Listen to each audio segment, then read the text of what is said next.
밤이 내 쉬는 시간이고 애들이 다 자면 그 고요한, 남편도 없는 그 고요한 이 시간이 제 시간이잖아요. 아, 미라클 이브닝을 하면 되는구나 마음을 먹고 요거를 펴서 한번 앉아서 써봤더니 30분이면 되는 거예요. 30분만 투자하면 제 하루를 다 적을 수가 있어요. PDS가 그냥 내 삶의 기록이라고 했으면 좋겠어요. 요 자체가 그냥 내 삶의 기록이 되는 게 아닐까, 그게 의미가 있지 않을까. 저는 자기 개발에 맞춰서 하기보다는 의미 있는 삶을 찾고 싶은 사람들한테 정말 추천을 하고 싶은 다이어리라고 생각합니다.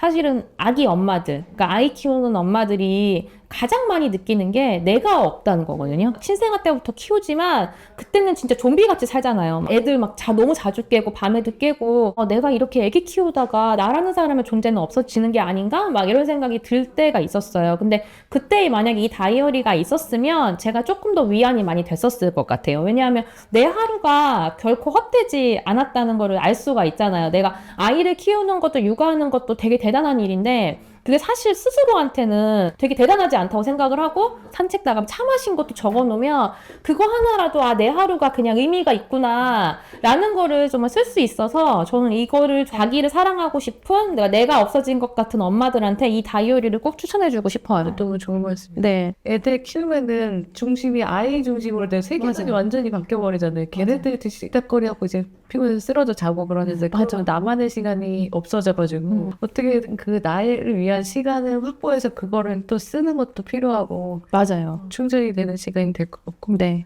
그러니까 저는 아이를 낳고 육아하면서 학교를 다녔거든요. 네. 제가 눈물 나는 또 너무 힘들어. 그때 알았어요. 그때 아이 엄마로서 사는 삶이 아니 나라는 사람으로서 평가를 받는다는 것 자체 성적이 좋거나 그렇지 않았거든요. 근데 학교에 가면 출석부에서 제 이름 석자가 불리는 게 너무 반가운 거예요. 그렇죠. 왜냐면 보통 병원 가도 누구 아이 어머니, 맞아. 누구 아이 어머니 막 이러시잖아요. 맞아. 근데 저라는 사람의 이름으로 불린다는 그 자체가 정말 이게 결국에는 내가 아이를 키우더라도 중심을 가져가야 되는 나라는 사람이구나라는 걸 많이 느꼈었거든요. 그래서 저는 그때 막 정신없이 훅 지나가긴 했는데 그때는 학교를 안 했으니까 저도 이런 거 적었어요. 근데 이런 거 적어놓은 거 보니까 지금 한 10년, 한 15년 됐는데 막 너무 재밌는 거예요. 그땐 너무 힘들고 막 과제하고 막 그런 괴로운 기록이 이어질 수도 있는데 그게 나한테는 어쨌든 의미부여가 있는 꽉 찬 시간이었구나 라는 걸 알면서 이 PDS가 사실은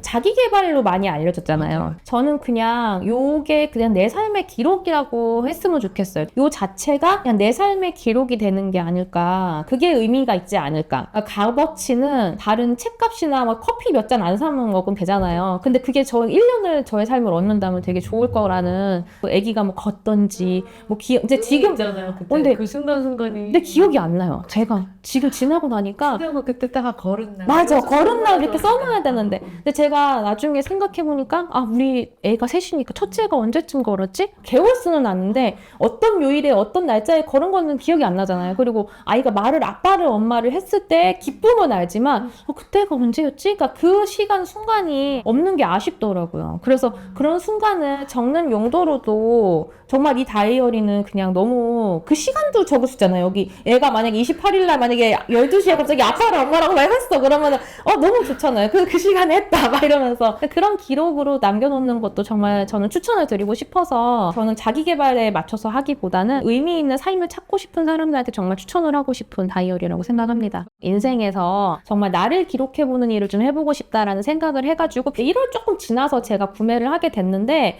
이제 그때는 쓰는 법도 모르고 단톡방에 들어갔는데 이제 막 다 인증을 해주시는데 어떻게 해야 될지도 모르겠고 1년 동안 PDS 다이어리를 거의 못 썼어요. 왜냐하면은 제이 형들이 완벽주의가 있잖아요. 그러니까 좀 내가 이쁘게 해야 되니까 못했는데 제가 3년 말에 건강이 좀 안 좋았어요. 그래서 메니에르가 와가지고 거의 활동을 못하고 집에 있는 시간이 좀 길었거든요. 24년도에는 뭐라도 해야겠다 생각이 들다가 다이어리를 진짜 구매를 다시 해서 다시 써봐야겠다. 왜냐면 저 돈이 너무 솔직히 아까웠어요. 작년 거는 너무 오래 줬어요. 깨끗한 다이어리. 진짜 거의 진짜 깨끗해. 보세요. 진짜 깨끗해요. 정말. 정말 새 거예요. 그런데 그나마 그래도 먼슬리를 채워야겠다. 그래서 그냥 하루 일상만 적었어요. 그냥 여기서 누구랑 뭘 먹었고 뭐 했고만 적고 12월 달까지도 한번 써봐야겠다 하다가 요 정도까지만 이제 적고 못했던 거죠. 그러다가 이제 여기에는 먼슬리를 채우지 말고 이제 데일리를 채워야겠다 해가지고 처음에 딱 보시면 1월 1일부터 맘먹고 시작하셨네요? 네, 근데 제가 이렇게 할 수 있었던 건요, 이제 PDS 단톡방 때문이에요. 왜냐하면 제가 PDS 단톡방에 들어가는 있었잖아요. 근데 제가 탈퇴를 끝까지 안 했어요. 왜냐하면 그 영상들이나 이런 게 좋은 게 많이 올라오잖아요. 그 제가 좀 마음이 힘들거나 그럴 때는 또 그 올려주시는 영상 보고 또 이렇게 또 에너지 올렸다가 막 이런 게 있어가지고 탈퇴를 안 하고 있었는데, 거기에서 이제 올려주시는 분들의 팁들이 있잖아요. 근데 그거를 이제 보기만 했던 거예요. 그러니까 어떻게 하는지 좀 보기만 했는데, 아, 그럼 내가 그럼 어떻게 써야 되지를 그때부터 머릿속에 생각은 정리를 계속 했던 것 같아요. 아, 나는 쓰면 어떻게 해야지? 아, 이 사람은 이렇게 쓰네? 처음 시작할 때 저만의 이제 루틴이 쫙 이렇게 생겨버린 거예요. 아, 내가 이렇게 생각했던 거를 여기에다 그냥 적어야겠다 했는데, 형광펜 이제 위에다 칠하면은 볼펜이 번지잖아요. 새까맣게. 그리고 형광펜에 묻잖아요. 전 그게 너무 싫어서 이렇게 바에다가 색칠을 해볼까? 그래서 바에다가 맨 처음에 색칠을 하게 된 거예요. 그래서 바에다가 시간 구분을 했는데, 저는 이제 이게 다이어리가 그냥 저의 삶의 기록인 것 같아요. 그래서 이제 이 기록 때문에 이제 모든 일정을 다 적어요. 30분 단위로 시간을 끊어서 적거든요. 그렇기 때문에 제가 사는 삶에 의미를 부여하고 싶은 거예요. 저는 밥하는 거 되게 싫어요. 제가 이제 가정주부지만 왜 밥하는 게 그렇게 어렵고, 지금은 좀 하니까 맛은 나지만 그렇게 저는 힘들어, 재미가 없어요, 요리에. 집안일부터 색깔 구분을 해가지고 제가 했던 개인 사업들 조금 더 이제 정리하는 타임에서 이제 하는 것들 이거 여기 있고, 그리고 이제 뭐 성경 읽는 거 있고, 그리고 개인적으로 누군가를 만나서 그냥 대화하고 그냥 일정 보내는 것은 이제 요색으로 했고, 그리고 루틴 표시라고 하는 게 이제 다이어리나 운동이나 이제 저희가 꾸준히 해야 되는 루틴들 있잖아요. 그건 초록색으로 이제 했고, 독서는 파란색. 그러니까 이렇게 낭비되는 시간을 제가 빨간색으로, 낭비하지 말아야겠다, 빨간색으로 딱 적었는데, 아까 교수님 강의 중에 휴식도 내 일정에 되게 좋은 부분이라고 말씀해 주셔서 이거를 좀 내가 부정적으로 보기보다는 조금 긍정적으로 봐야겠다, 이거는 오늘 배웠고, 그리고 이제 그 본능적 타임이라고 하는 게 집안일 하는 거예요. 막 육체적인 거 제가 그냥 해야 되는 것들, 집안일이나 뭐 씻는 거나 뭐 이런 것들 하는 것들 적은 거고, 보라색이 이제 스터디형 유튜브를 듣거나 자기 개발로 도움이 되는 행동들을 했을 때 보라색으로 해서 이렇게 할 일을 구분해서 12색 형광펜으로 해가지고 나눠서 썼고, 이거를 바에다가 색칠하기 시작한 거죠, 매일매일.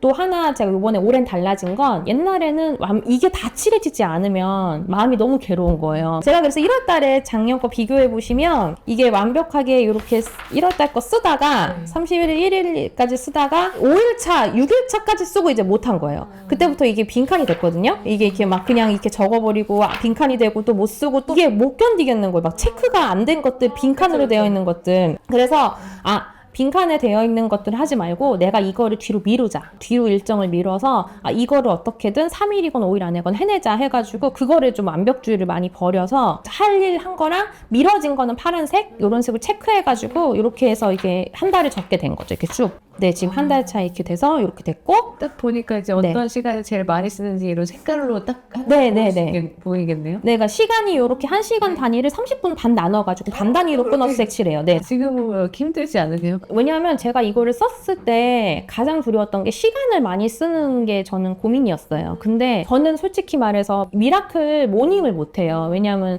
저는 원래부터 야행성이고, 저는 애기 키우면서도 그걸 못했어요. 왜냐하면 저는 이거 인터뷰한다고 했을 때 저 같은 분들 되게 많으실 거라 생각을 했어요. 아기 키우는 엄마들은 밤에 4시간이잖아요. 맞아요. 밤이 내 쉬는 시간이고, 애들이 다 자면 그 고요한, 남편도 없는 그 고요한 이 시간이 제 시간이잖아요. 누군 새벽 한다는데 밤이 저도 좋아요. 못해요. 새벽에는 저는 자기 바쁘고, 애기 키우면서도 저는 저희 신랑한테 많이 혼난 부분이기도 하지만 제가 아침이 늦어요. 항상 좀 늦긴 하는데, 근데 그러면은 제가 이제 신 박사님 영상 보다가 미라클 이브닝을 말씀해 주시죠. 제가 그때 마음이 너무 편안한 거예요. 미라클 이브닝을 하면 되는구나 마음을 먹고, 요거를 펴서 한번 앉아서 써봤더니 30분이면 되는 거예요. 그러니까 30분 약속이 되어 있는 것들은 여기다 이렇게 적어요. 나머지 중요하지 않은 것들은 이제 나머지 생각나는 대로 그냥 번호 순서대로 이렇게 번호를 매겨서 적어요. 이제 두에다가는 번호만 적고, 이제 번호를 적은 다음에 이제 그 중에서 좀 중요한 내용이나 대화가 있으면 기억해야 할 만한 것들은 따로 이렇게 세분하게 적는 거예요. 근데 저는 너무 마음에 드는 건 이 네모칸이 너무 마음에 들어요. 두에 네모칸이 있어가지고 좀 적기가 저는 좋더라고요. 저는 이렇게 적고, C의 부분에서는 잘한 점, 못한 점, 그리고 영성일기 따로 이렇게 초록색으로 해서 적고, 이렇게 하고 있죠. 미라클 이브닝이 되게 좋은 것 같아요. 그래서 저는 이렇게 하루 루틴 마무리하면 보통 1시에서 2시 정도 되거든요. 2시 전에 못하면 미뤄지는 거다 해가지고 이제 그러는데 그렇게 하니까 힘들지는 않고 한 30분만 투자하면 제 하루를 다 접을 수가 있어요. 근데 안 밀리면. 팁을 드리면 밀려도 그 다음날 쓰면 되는 것 같아요. 제가 해봤어요. 1월 말에 퍼진 거예요. 제가 3일치를 한꺼번에 적었거든요. 그래서 시간 재봤는데 진짜 딱 1시간 반 걸리더라고요. 3일치가. 정확하게. 비워놓는 건 안 돼요? 비워놓는, 안 돼. 전 파워제이. 저는 안 돼요. 저는 파워제이여서 보잖아요. 네, 넘겨보셔도 돼요. 빡빡하게 30분 걸리겠어요. 네. 한 달이 너무 뿌듯하긴 하더라고요.